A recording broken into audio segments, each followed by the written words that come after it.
मीठे बच्चे, किसी भी चीज़ में आसक्ति नहीं रखनी है। देह सहित सबसे पूरा बेघर बनना है। शिवपुरी और विष्णुपुरी को याद करते रहना है। प्रश्न, गरीब निवाज बाप गरीब बच्चों को भी किस बात में आप समान बना देते हैं? उत्तर, बाबा कहते, जैसे मैं फ्राक दिल हूँ, ककपन ले तुम्हें बादशाही देता हूँ, ऐसे तुम बच्चे भर गरीब हो लेकिन फ्राक दिल बनो। थोड़े पैसे से भी यह गॉडली यूनिवर्सिटी खोल दो। इसमें खर्चा कोई नहीं। 3-4 ने भी इस यूनिवर्सिटी से अच्छा फल पा लिया तो खोलने वाले को हो सौभाग्य। फिर सिर्फ सपूत बनकर रहना है। कभी काम क्रोध के वश सतगुरु की निंदा नहीं करना है। ओम शांति। बाप दादा और मम्मा, मम्माएँ दो होती है, दादी और माता। यह तुम्हारी बड़ी माँ है, परंतु बच्चों को संभालने के लिए जगदम्बा निर्मित बनी हुई है। शिव बाबा है बहुरूपी, वह बहुत खेलपाल भी करते हैं। स्वेज होते हैं ना, जब सगाई होती है तो स्वेज करते हैं, और जब शादी का समय होता है तो दोनों फटे हुए कपड़े पहनते हैं, तेल लगाते हैं। यह रस्म भी यहाँ की है। तुम बच्चों को भी बाप समझाते हैं कि पूरा बेघर बनना है। कुछ भी नहीं होगा तो सब कुछ मिल जाएगा, देह सहित कुछ भी न रहे। शिवपुरी विष्णुपुरी तरफ ही बुद्धि योग लगाना है और कोई भी चीज़ में आसक्ति न हो। पवित्र भी जरूर बनना है। देखो मीरा का कितना गायन है, लोकलाज खोई। सिर्फ इस पवित्रता के कारण कितना नाम निकला है। उनको तो ज्ञान अमृत भी नहीं मिला। सिर्फ श्री कृष्ण से प्रीत थी। कृष्णपुरी में जाने के लिए विष को छोड़ा, जैसे स्त्री पति को पिछाड़ी सती बनती है ना। अब ऐसे तो नहीं। मीरा याद करते करते कोई कृष्णपुरी में गई। उस समय कृष्णपुरी तो है नहीं। मीरा को 500-700 वर्ष हुए होंगे। भक्तिन बहुत अच्छी थी, इसीलिए कोई अच्छे भक्त के घर जन्म लिया होगा। उनका नामाचार कितना चला होता आता है। वह तो मीरा भक्तिन थी। तुम सभी ज्ञान मीराएं बनती हो। तुम आए हो सूर्यवंशी चंद्रवंशी महारानी बनने के लिए। भल पहले अनपढ़े पढ़े के आगे भरी ढोते हैं, परंतु महारानी तो बनेंगे ना। अगर बचपन को भूल हाथ छोड़ दिया फिर तो कभी नहीं महारानी बनेगी, और प्रजा में भी कम पद पाएगी। वैकुंठ में तो आएंगे परंतु कम पद। बाबा ने समझाया है, भक्ति करने वालों से पूछना चाहिए कि तुम क्या कहते हो, कृष्ण की भक्ति क्यों करते हो। जरूर दिल होगी कि इनकी राजधानी में जाए, परंतु वह जाएंगे कैसे। बहुत मनुष्य कहते हैं हमको शांति चाहिए, परंतु अशांति तो सारी दुनिया में है। तुम एक को शांति मिलने से क्या होगा। तुम सबको 21 जन्मों के लिए सदैव सुखी बना सकते हैं। देवता इस भारत में ही सदा सुखी थे। अब वह राजधानी स्थापन हो रही है। यहाँ तो है ही माया का राज्य। शांति मिल नहीं सकती। शांति के लिए अलग जगह है, शांति के लिए अलग जगह, सुख के लिए अलग जगह है। सुखधाम में सब सुखी होते हैं, कोई एक भी दुखी नहीं रहता है, और दुखधाम में फिर एक भी सुखी नहीं रहता है। यथा राजा रानी तथा प्रजा, सब दुखी ही दुखी है। सुखधाम में कभी जानवर भी दुख नहीं पाते। शांति की दुनिया ही अलग है, जिसको निर्वाण धाम कहते हैं फलाना निर्वाण धाम गया, परंतु गया कोई भी नहीं है, परंतु खुद चला गया तो फिर क्या करके गया। सब दुखी ही दुखी है। कितने लड़ाई झगड़े हैं। वह कहते हैं हमारे देश से हिंदू निकल जाए, वह कहते फलाने निकल जाए। एक दो को सहन नहीं कर सकते हैं। अब बाप भी देखते हैं अनेक धर्म हो गए हैं तो लड़ते रहते हैं, इसलिए सभी देह के धर्मों को निकाल देते हैं। बाप कहते हैं जो भी धर्म वाले सबको हम देह के धर्मों से निकाल देंगे। सतयुग में सिर्फ एक देवता धर्म रहता है। यह सब ज्ञान तुम बच्चों की बुद्धि में है। हाथ में चित्र उठाए जाकर वानप्रस्थियों को समझाना चाहिए। मंदिरों में जाना चाहिए, उनसे पूछना चाहिए शंकर के आगे शिव दिखाते हैं तो जरूर वह शंकर से बड़ा हुआ ना। अगर शंकर भगवान का रूप है तो फिर उनके सामने शिवलिंग रखने की क्या दरकार है। सन्यासी अपने को ब्रह्मज्ञानी तत्वज्ञानी से कहलाते हैं। शिव का उनको पता भी नहीं है।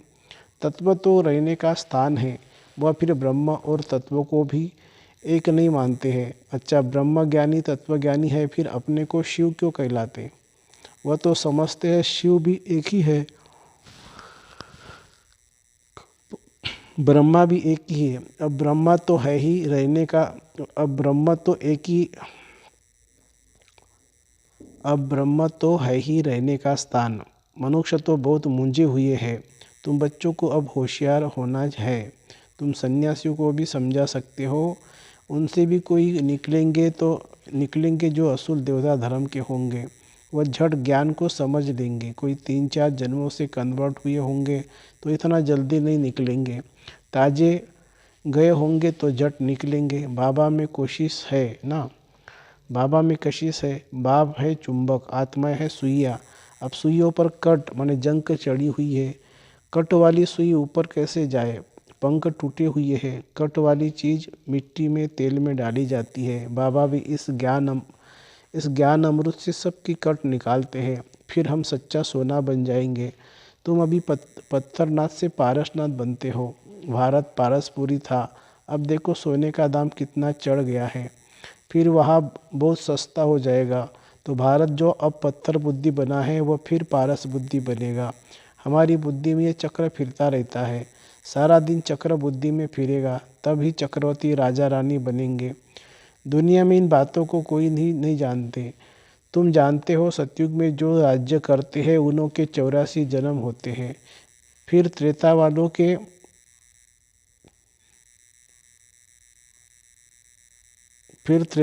के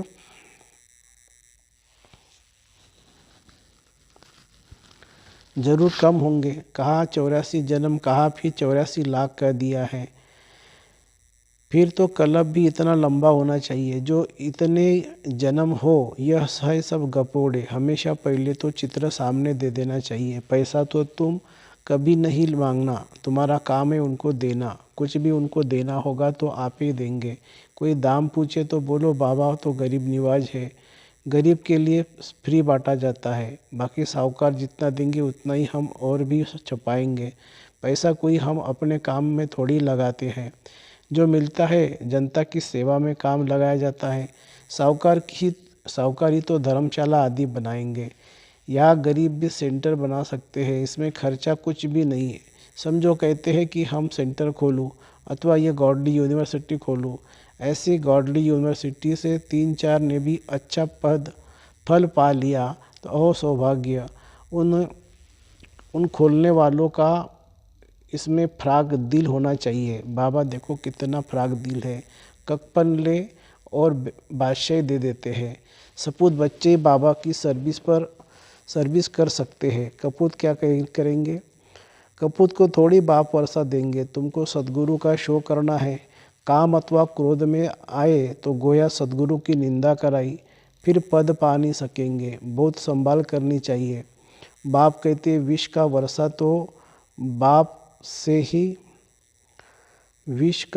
तो बाप से पति से लेते आए हो। अब यह पारलौकिक बाप पति अमृत का वर्षा तुमको देते हैं। तुम सभी धर्म वालों को रचिता और रचना की नॉलेज बता सकते हो। वह रचिता तो रहते ही है शांति धाम में। उनको याद करने से तुम शांति का वर्षा ले सकते हो। वर्षा लेते लेते विकर्म विनाश हो जाएंगे और तुम उनके पास चले जाएंगे। ये ज्ञान सभी धर्म वाले के लिए है। यह है बिल्कुल नई बात। शास्त्र तो है ही भक्ति मार्ग के। दर दर धक्का खाना, ब्राह्मण खिलाना, तीर्थों पर जाना, यहाँ तो एक ही ज्ञान से बेड़ा पार हो जाता है और कहीं जाने का दरकार ही नहीं।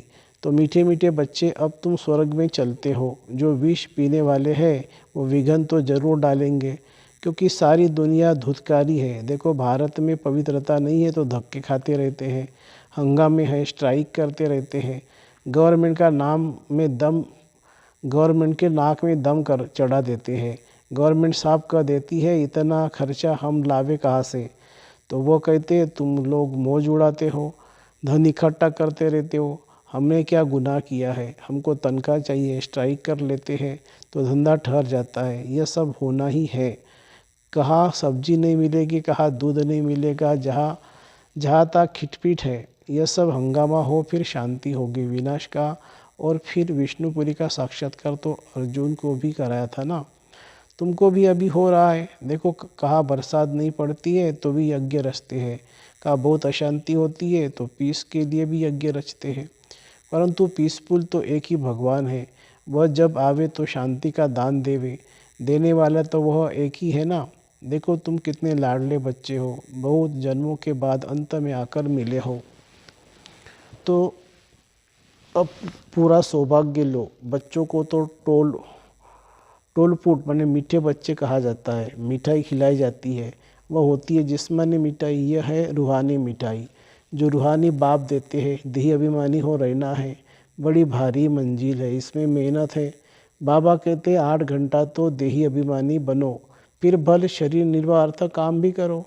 रात को जागो तो बहुत अच्छी लगन रहेगी, कमाई है ना।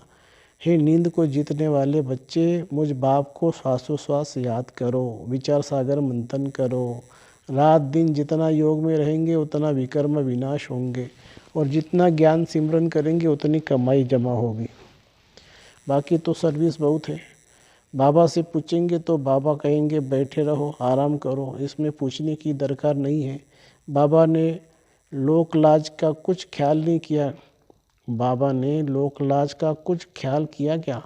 अरे बादशाही मिलती है तो इनको मारो ठोकर। बाकी हाँ, हर एक का अपना अपना पार्ट है, हर एक का कर्म बंधन अलग अलग है।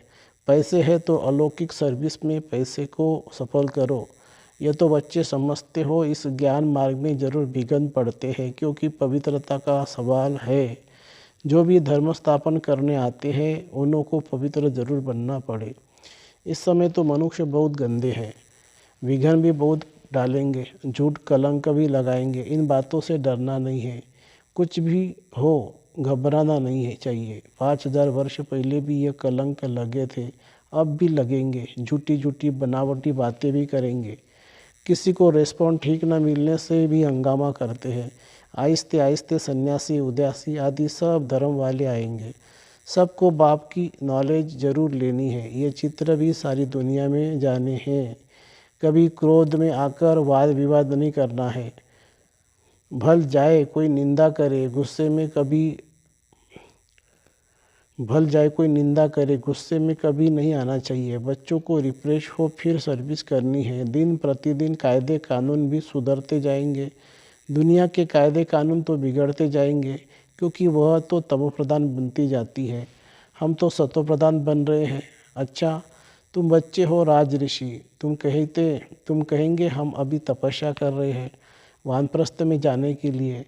ऐसा जवाब देने का कोई मनुष्य को अकल नहीं है, वह तो वानप्रस्थ को समझते ही नहीं है। तुम कहेंगे हम राजयोगी हैं, जीवन मुक्ति के लिए तपस्या कर रहे हैं। सिखलाने वाला है पारलौकिक परमपिता परमात्मा, ज्ञान का सागर।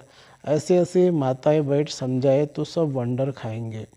बोलो हमको पारलौकिक परमपिता परमात्मा पढ़ा रहे हैं भविष्य उच्च पद प्राप्त कराने के लिए। अच्छा मीठे मीठे सिखिल दे बच्चों प्रति माता पिता बाप दादा का याद प्यार और गुड मॉर्निंग। रूहानी बाप की रूहानी बच्चों को नमस्ते। हम रूहानी बच्चों की रूहानी माता पिता बाप दादा को याद प्यार गुड मॉर्निंग और नमस्ते। धारणा के लिए मुख्य सार, भल कोई निंदा करे हमें गुस्से में नहीं आना है, किसी से भी वाद विवाद नहीं करना है, रिफ्रेश हो सर्विस करनी है। दूसरी पॉइंट, नींद को जीतने वाला बनना है। नींद को जीतने वाला बनना है, रात को जागकर भी बाप को याद करना है और ज्ञान का सिमरन करना है। देही अभिमानी रहने की प्रैक्टिस करनी है। वरदान, इंतजार को छोड़ इंतजाम करने वाले वियोगी के बजाय सहयोगी सो सहज योगी भव। कई बच्चे इंतजार करते हैं कि यह छोड़े तो छूटूं, यह टकराव छोड़े तो छूटूं, लेकिन ऐसा नहीं होता है। यह तो माया की विघ्न व पढ़ाई में पेपर समय प्रति समय भिन्न भिन्न रूपों से आने ही है। तो यह इंतजार नहीं करो कि फलाना व्यक्ति पास करे, फलानी परिस्थिति पास करे। नहीं, मुझे पास करना है, ऐसा इंतजाम करो। सदा श्रीमत की अंगुल के आधार पर चलते सहयोगी सो सहयोगी बनो, कभी सहयोगी कभी वियोगी नहीं। स्लोगन है, अपने उमंग उत्साह द्वारा अनेक आत्माओं का उत्साह बढ़ाना यह सच्ची सेवा है। अपने उमंग उत्साह द्वारा अनेक आत्माओं का उमंग उत्साह बढ़ाना यह भी सच्ची सेवा है। अच्छा, ओम शांति।